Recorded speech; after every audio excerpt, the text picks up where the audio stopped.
आप सभी का स्वागत है इस YouTube चैनल पे। मैं उससे पहले मैं आपको कुछ बात बताना चाह रहा हूँ। अगर आप दिल्ली में रह रहे होंगे, है ना? तो दिल्ली के हालातों के बारे में आपको पता होगा कि दिल्ली की सरकार साथ में केंद्र सरकार के मिलीभगत से, राइट? इसी दिल्ली में हमें एक दिल्ली ने हमें 2 दिल्ली देखने को मिल रही है, जहाँ पर गरीब लोग, उन गरीब लोगों में मतलब ऐसे-ऐसे फैमिली है, राइट है ना? मैं आपको क्या बताऊं, अगर आप देखने की कोशिश करेंगे, है ना, तो आप इन तस्वीरों को देख करके आप अंदाज़ा लगा सकते हैं कि अभी दिल्ली में जो भी झुग्गी झोपड़ियाँ हैं, राइट, और ऐसे घर, कई तो ऐसे कॉलोनियाँ हैं जो पक्की कॉलोनी है, राइट, उनको सरकार विदाउट नोटिस दिए बगैर, कई बार तो ऐसे टाइम में नोटिस आ रहा है जैसे कि कल तक आपके पास समय है, इन लोगों के घर को तोड़ दिया जा रहा है, इन्हें सामान उठाने तक का इन्हें वक्त नहीं दिया जा रहा है। और दूसरी तरफ अगर मैं इसी दिल्ली में मैं आपको बताऊं, तो ये है हमारे देश के पूर्व सीजीआई डीवाई चंद्रचूड़ साहब, राइट। इनको केंद्र सरकार कहो या जो भी सरकार कहो, मैं यहाँ पे उसके ऊपर टिप्पणी नहीं करना चाहूँगा, लेकिन ये अभी भी इनको रिटायरमेंट हुए काफ़ी वक्त हो गए, राइट है ना। हालांकि जब भी आप चीफ जस्टिस ऑफ इंडिया के पद से जब आप रिटायर्ड होते हैं, तो अधिकतम आप अपने घर में 6 महीने तक ही आप सरकारी नियमों के अनुसार आप रह सकते हैं। लेकिन ये भाई साहब दिल्ली में जो भी इनको अपना सरकारी आवास मिला हुआ है, राइट है ना, ये अभी तक ये वहां से निकलने का नाम ही नहीं ले रहे हैं। अंत में सुप्रीम कोर्ट को, केंद्र सरकार को एप्लीकेशन लिखनी पड़ी, है ना, पत्र लिखना पड़ा, राइट, कि भाई साहब ये अभी तक जो है ये सरकारी आवास में रह रहे हैं। हालांकि इनके आने के बाद, है ना, संजीव खन्ना साहब, आपको पता होगा इनके आने के बाद जो संजीव खन्ना साहब जो चीफ जस्टिस ऑफ इंडिया बने थे, उन्हें भी नहीं वो मौका मिला। यानी कि स्पेशल अगर मैं आपको बताऊं, थोड़ा सा मैं आपको थोड़ा सा इसके हिस्ट्री के बारे में बताना चाहता हूं। जो दिल्ली में जो वीआईपी जो एरिया है ना, वो लुटियंस वैली जोन है, राइट है ना।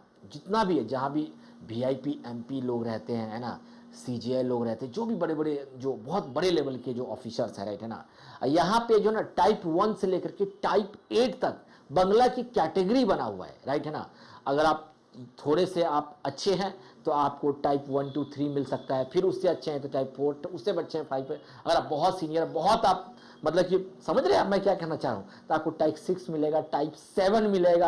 अगर आप बहुत ज्यादा वीआईपी हैं तो टाइप 8 मिलेगा। मतलब सारे वीआईपी हैं। अब जी इनको टाइप 8 मिला हुआ, आप सोच सकते हो कि टाइप 8 कितना वीआईपी का भी वीआईपी होगा। अब सोचो, पीछे भी लॉन्च, आगे भी लॉन्च, इतना मतलब कितना बड़ा बंगला हो सकता है, राइट। तो इनको मिला हुआ था, राइट है ना। ये अभी भी वहां पे रह रहे हैं, ये उनको खाली करने का नाम ही नहीं ले रहे हैं। हालांकि ये जो बने थे ये 50th chief justice of India बने थे, है ना, चीफ जस्टिस ऑफ इंडिया। और अभी जो आपको पता होगा जो बी आर गवई साहब हैं, ये 50, इनकी जो पोजीशन की बात की, 52th chief justice of India बने हैं, राइट है ना। ये किन से, इनसे पहले कौन थे? संजीव खन्ना थे, ये 51, फिर वो 50। इज इट क्लियर, है ना। इनको किसने अपॉइंट किया है? तो Droupadi Murmu she is the prime minister, sorry, president of India, माफी चाहता हूं, प्रेसिडेंट ऑफ इंडिया। अच्छा, इनको अपॉइंट कौन करता है? President of India. अगर इनको रेजिग्नेशन भी देना हो, अगर इन्हें रेजिग्नेशन भी देना हो तो किन्हें देंगे? ये प्रेसिडेंट ऑफ इंडिया को, राइट। आपको मैं बता दूं सुप्रीम कोर्ट के अंदर, है ना, सुप्रीम कोर्ट में 1 चीफ जस्टिस है, 33 अदर जजेज है, राइट। सुप्रीम कोर्ट के स्टैब्लिश जो है 28 जैन 1950 को हुआ था, राइट। और इससे पहले जो इसके लिए जो घोषणाएं जो भी चीज़ें दी गई थी वो गवर्नमेंट ऑफ इंडिया एक्ट 1935 के थ्रू, ये आपको पता होगा, राइट। अच्छा, इनकी रिटायरमेंट जो है ना टिल 65 ईयर्स तक है, मतलब 65 ईयर्स एज तक ये अपने पद पे, चीफ जस्टिस ऑफ इंडिया के पद पे आप ये रह सकते हैं। हाँ, मिनिमम एज इसके बारे में कोई कॉन्स्टिट्यूशन में कोई भी ऐसा डिफाइन नहीं है, राइट। हाँ, होने के बारे में आपको पता ही होगा, राइट, कि मिनिमम इतनी ईयर्स की प्रैक्टिस होना चाहिए, हाई कोर्ट्स में जो है ये जज होना चाहिए, 10 ईयर्स की practice etcetera and all, right. But ये मेन चीज़ें हैं, एंड इसको थोड़ा सा ध्यान रखिएगा। 52nd है ना। उसके बाद जो है ये अपॉइंटेड बाय द प्रेसिडेंट, अगर रेजिग्नेशन भी करना उसके दौरान और भी प्रोसीजर है, बट ये शॉर्ट फॉर्म में आपको पता होना चाहिए, ठीक है। एस्टैब्लिश्ड कब हुआ था? 1+33। इज इट क्लियर, है ना। तो खैर मैं इसके बारे में आपको बताना चाहता हूं। आखिर मैं इसके बारे में आपको बताना क्यों चाह रहा हूं, सुनो। अभी अभी जस्टिस चंद्रचूड़ साहब ने क्लैरिफाई किया है कि हमें और भी दिन रहना है, राइट है ना। अंत में क्या हुआ कि भाई जब भी कोई चीफ जस्टिस ऑफ इंडिया जब बनते हैं तो उनको तो पर्सनल उनका जो बंगला है वो तो मिलना चाहिए, है ना। हर किसी का सपना होता है ना। हर किसी का होता है, लेकिन ये अभी तक खाली करने का नाम नहीं ले रहे हैं। तो अंत में क्या हुआ कि सुप्रीम कोर्ट को इनको एप्लीकेशन लिखनी पड़ी सेंट्रल गवर्नमेंट को, राइट, कि साहब ये अभी तक रह रहे, इन्होंने खाली नहीं किए। हमारे कई सारे ऐसे सुप्रीम कोर्ट के जजेज हैं जो गेस्ट हाउस में रह रहे हैं, है ना, मतलब जहाँ भी रह रहे हैं, मतलब खास तौर पे ये चीफ जस्टिस का बंगला, सोच सकते कितना बड़ा बंगला होगा, राइट। और अभी आपको सुनने में पहले आपको सुना होगा कि मोदी साहब भी इनके घर पे गए थे पूजा करने के लिए, है ना, याद होगा, राइट। तो इनके बंगलों को लेकर के अभी जो है खबर चल रही है। मैं आपसे ये 2-3 क्वेश्चन पूछना चाहता हूँ, है ना, मैं आपसे क्वेश्चन पूछना चाहता हूँ, क्या आपको नहीं लगता है कि इस दिल्ली में 2 तरीके की दिल्ली हो रही है? 2 तरीके का दिल्ली है। एक तो मतलब इतने बड़े, है ना, चीफ जस्टिस ऑफ इंडिया को सरकारी बंगले पे, है ना, मतलब टाइम पूरा होने के बाद भी आप उन्हें रहने दे रहे हो, है ना। दूसरी तरफ एक ऐसे गरीब लोग बने हैं जिनसे दिल्ली चलती है, दिल्ली की इकोनॉमी मैं बताऊं इनके ऊपर डिपेंड है, इन्हें बिना बताए आप इन्हें तोड़ दे रहे हो। ये कहां तक सच है? आप मुझे कमेंट सेक्शन में अपनी कमेंट करके मुझे जरूर बताइएगा, राइट। अंत में मैं आपसे कुछ क्वेश्चन पूछना चाहता हूं, है ना, अंत में मैं आपको क्वेश्चन पूछना चाहता हूं, है ना। ये यूपीएससी के प्रीलिम्स 2021 में ये क्वेश्चन आया है ना। अगर आपने सही तरीके से आपने पढ़ाई किया हो तो आपको थोड़ा सा शायद आपको रिवाइज हो सकता है कि इंडियन जुडिशरी के रेफरेंस में है ना ये क्वेश्चंस है ना, कौन सा स्टेटमेंट जो है इनमें से करेक्ट है, राइट।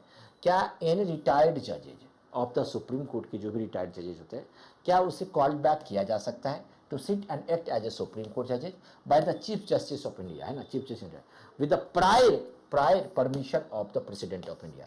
क्या ये स्टेटमेंट सही है? आप मुझे कमेंट से कमेंट करके बताना। क्या हाई कोर्ट जो है इंडिया में, राइट, क्या इनके पास पावर है अपने जजमेंट को रिव्यू करने के लिए एज द सुप्रीम कोर्ट, जैसा सुप्रीम कोर्ट करता है? क्या आपको लगता है क्या फर्स्ट सही है या सेकंड सही है कि बोथ 1 और 2 सही है एंड नीदर 1 एंड नॉट 2? मैं चाहूँगा कि अगर आप मेरी सेशन को पहली बार देख रहे हो, अगर आप स्टूडेंट हैं, है ना, तो एक बार आप सुप्रीम कोर्ट को, हाई कोर्ट को थोड़ा सा एक बार जरूर रीड कर लें, हो सकता है आपका रिफ्रेश हो जाए, है ना। और सेकंड क्वेश्चन या कमेंट सेक्शन में अपना आंसर बताइएगा। और ये लास्ट क्वेश्चन है, ये मेंस के पर्सपेक्टिव से 2017 में आया है।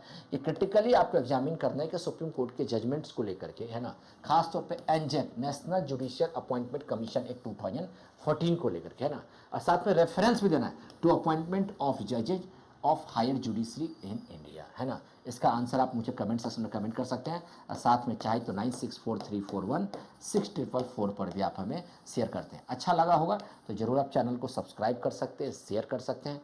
तब तक के लिए आपको thank you so much, tata bye bye, धन्यवाद।